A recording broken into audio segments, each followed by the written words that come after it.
A wise man once said, "It's always darkest before the dawn." Now, there'll be a lot of times when either myself or someone else will try and teach you a little bit more about God through these talks by telling you something entertaining or something funny, trying to make you laugh. Today's talk isn't like that.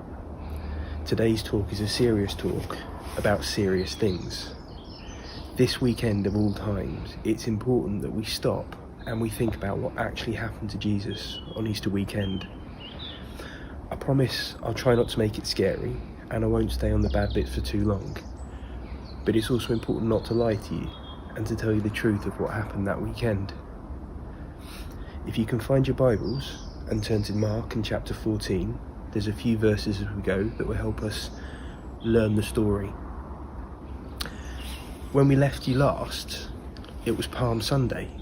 Jesus had arrived in Jerusalem on his donkey. The crowds were cheering and waving, and they were laying the palm branches down. But now, we find ourselves in a garden in the dark. A lot of things have happened between then and now. But what were they? On Monday, he went to the temple, but he found it full of people just making money. He got so angry, he tipped their tables over, scattered their money everywhere. Why weren't they there to learn about God? On Tuesday, he had to be really careful how he answered questions from the religious leaders. They were trying to trick him so that he'd say something wrong and he could be arrested by the Roman soldiers. Then a woman came and washed his feet with special oils. And finally, he told his disciples all about what was about to happen. Wednesday seems to have been quite a quiet day. Nothing really seems to have happened that's recorded in the Bible. But then we come to Thursday. On Thursday, he sat down with his disciples for a last meal. At that meal, he broke bread with them and introduced them to the idea of communion, something which the adults still do when the church is together every week, to this day, nearly 2,000 years later. We remembered this weekend through the act of communion. Later that night, after that final meal, Jesus and his disciples take themselves to the Garden of Gethsemane to pray. Jesus asks his disciples to pray as well. He takes himself off a little way to pray by himself, but every time he comes back to the disciples, they've fallen asleep. They're so tired, they can't even do this one thing that Jesus has asked them.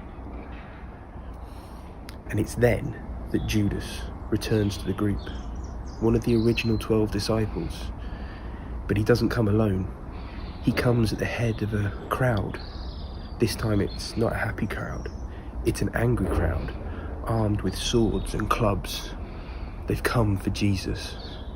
And how does Judas, one of Jesus' closest friends, seal his betrayal of Jesus? Mark 14 verse 45. He went up to him at once and said, "Rabbi," and he kissed him. One of Jesus' closest friends has turned their back on him and handed him over to this angry crowd. But not only that, he did it with a kiss. And then to make matters worse, all of Jesus' other friends scatter. They run, frightened for their own safety, and leave him to face the crowd alone. Mark 14 verse 50. And they all left him and fled. Jesus is led away to the council of the priests, and there people line up to tell lies about him. They accuse him, they rip his clothes, they spit on him, and the guards beat him. And somewhere near the back of the watching crowd, Jesus' last remaining friend, Peter, denies knowing him, not once, not twice, but 3 times. Mark 14 verse 69 and 70. And the servant girl saw him and began to say to the bystanders, "This man is one of them." But again he denied it. Jesus is all alone, beaten and betrayed. And the day is only just beginning.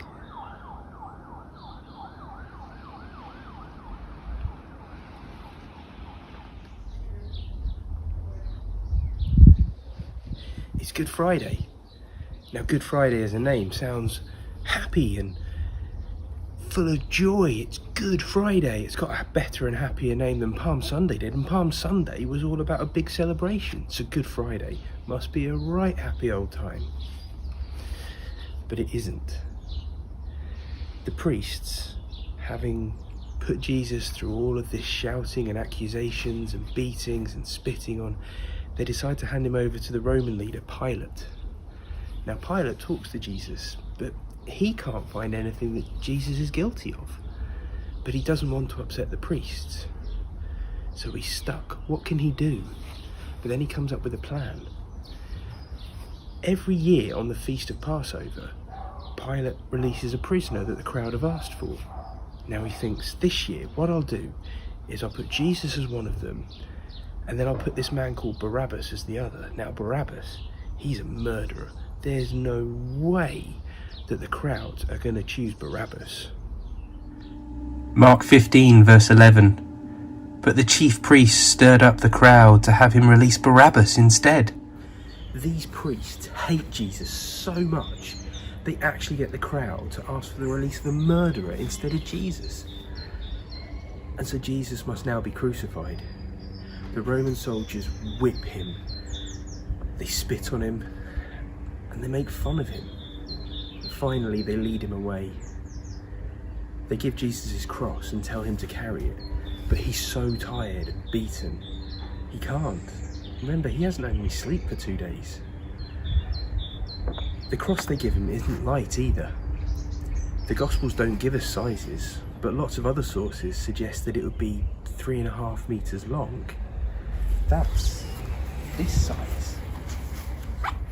Can you imagine trying to carry something this big and heavy? Jesus can't. And so the Romans ask a man called Simon to help him. And together they carry that cross to a place called Golgotha. And it's here that Jesus is put on the cross. And the soldiers don't just put Jesus on the cross, they nail him to it. One through each of his hands and one through his feet. And it's there on the cross, hurting, that Jesus dies. Now, Dave and I and others are forever telling you that Jesus is the Son of God. He can do amazing things. He can take 5 loaves and 2 fish and feed 5,000 people. He can heal the sick. He can make the blind men see. He can even raise people from the dead. So if Jesus can do all of that, why does he let all this bad stuff happen to himself? Why doesn't he just make it stop? Do you remember on Sunday when we said about how Jesus was fulfilling all these promises about himself by riding on the donkey and the palm branches? Well, this is fulfilling the biggest promise ever made about Jesus. This is the one about how he was the one who came to save us. He was the only one who could take away our sin. John 8 verse 12. I am the light of the world. Whoever follows me will not walk in darkness, but will have the light of life. Did you see the moon this week? Even through the clouds, it shines brightly. Back at the beginning, I told you it's always darkest before the dawn. Well, this part of the story is the darkness. The dawn is coming. The light will shine again, and it will shine more brilliantly and more brightly because of the darkness. But more about that on Sunday.